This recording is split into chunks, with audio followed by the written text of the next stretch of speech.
Yon, what's up? Ayan, kamusta mga utol, and then welcome sa video na ito. So ito, dagdagan na naman natin ang inyong mga kaalaman. Kasi ito ha, ang magiging topic natin sa video na ito ay kagustuhan ng mga lalaki sa relasyon maliban sa iyong katawan.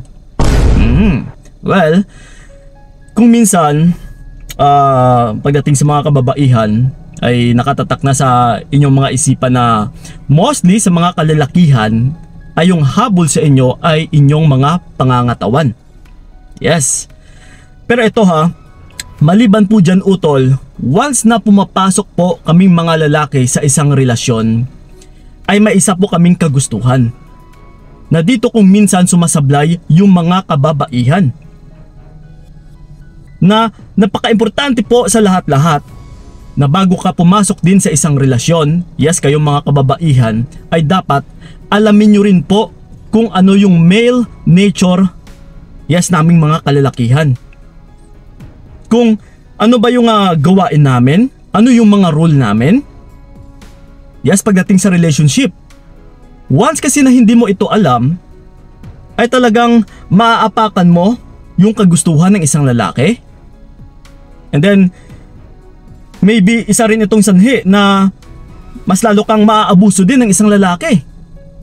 Kung hindi mo talaga alam utol kung ano yung male nature ng mga kalalakihan. Kasi isa din dito, once na hindi mo alam, is mas lalo mong binubuhos yung pagmamahal mo.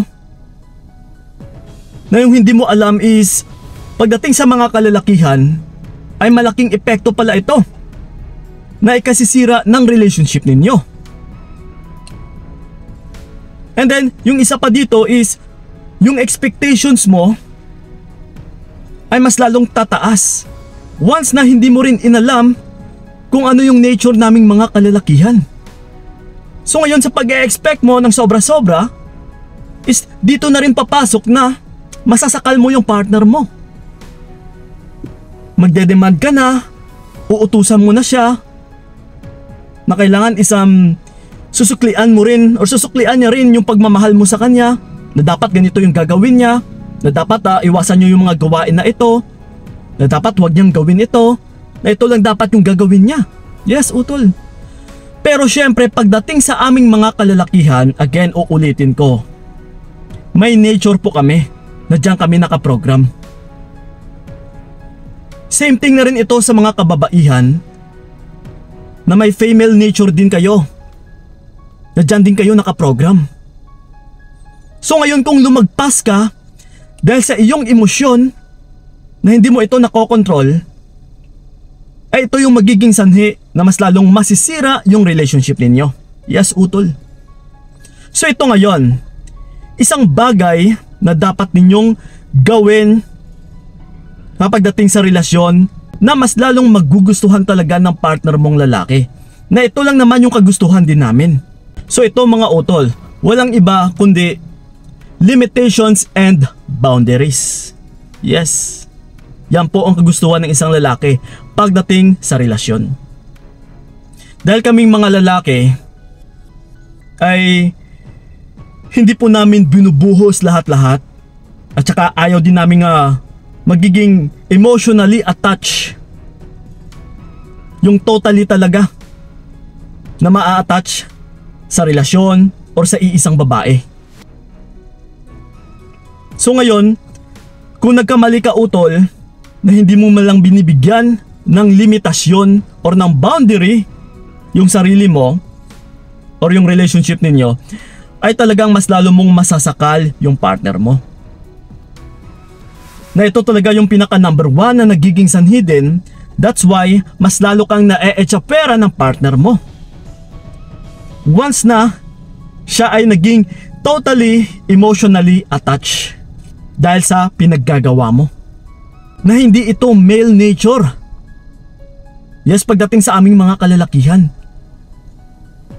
That's why kapag masyado nang na-attach yung isang lalaki ay mas lalong kumakalas, mas lalong kumakawala. Yes, nasasakal eh. That's why na-echapera ka talaga ng lalaki. na mas lalo pa niyang binubuhos yung buong oras niya sa ibang bagay, instead na sa'yo, utol. Na ito rin yung nagiging sanhi kung minsan is mas lalong nangangaliwa yung isang lalaki dahil masyado mo siyang nasasakal na. Dahil hindi mo na binibigyan ng limitasyon. Na dapat talaga, utol, is hayaan mo lang yung partner mong lalaki. Huwag mo masyadong pagbawalan, paghigpitan, or yung masyadong kinokontrol. Ayaw na ayaw po yan ng lalaki. Yes, kahit sabihin man natin na emotional kayong mga babae, gusto nyo talaga isang emotional attach yung mga lalaki sa inyo, pero pagdating sa aming mga lalaki is hindi ganun eh. So that's why kailangan nyo pong alamin yung male nature. Yes, dahil once na inalam mo ito, utol, na okay, ganito pala yung mga lalaki. Gusto pala nila is yung may freedom, yung hindi sila nasasakal. Yes, yung tipong magtropa lang, friendship, at the same time may partnership, syempre. Yes, pero hindi ibig sabihin na pagmamay-ari mo na yung lalaki na ito o yung tao na ito, na yung tipong sasakalin mo siya, kukontrolin mo siya, uutusan mo siya, magde-demand ka sa kanya. Hindi ganun. Dahil may pera ka talaga ng lalaki, utol. So yun po, lagi ninyong tandaan. Limitations. Bigyan ninyo ng limitasyon. Yung pakikitungo or yung treatment ninyo sa partner ninyong lalaki.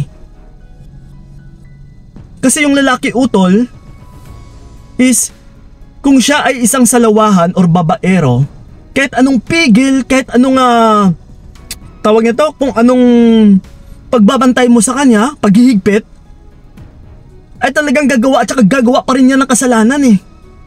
Pero unlike sa lalaki na kahit hindi mo pagbabawalan or hindi mo paghihigpitan, sa lalaking hindi naman salawahan, kahit hayaan mo yan, utol, ay hindi yan magluloko. Yes! So that's why napaka-importante din na sa stages ng pagpili ng isang lalaki na dapat pagigihan mo talaga. Dahil dyan nakasalala yung future mo.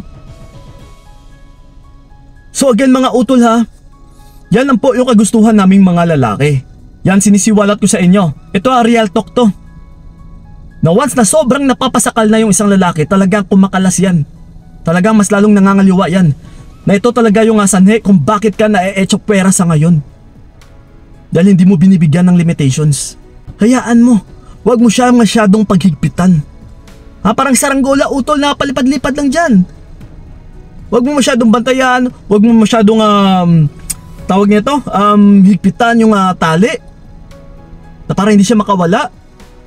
Mas lalo yung lalaban. Lalong-lalo na kapag malakas yung hangin. Yes, yung saranggola yung tinutukoy natin dito. So ganun po kaming mga lalaki. Yan po yung male nature namin. Na once na giniba mo ito or hindi mo inalam, yes, na pumasok ka or sumobra ka sa limitasyon, talagang maetsapwera ka ng partner mong lalaki na mas lalong masisira or ikasisira lang din ng relationship ninyo. Okay? So yun lang po mga utol.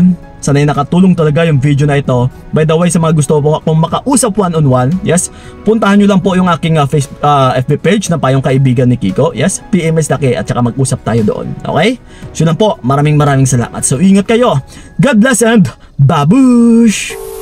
Binigay ko lahat para wala kang masabi. Kaya nga hindi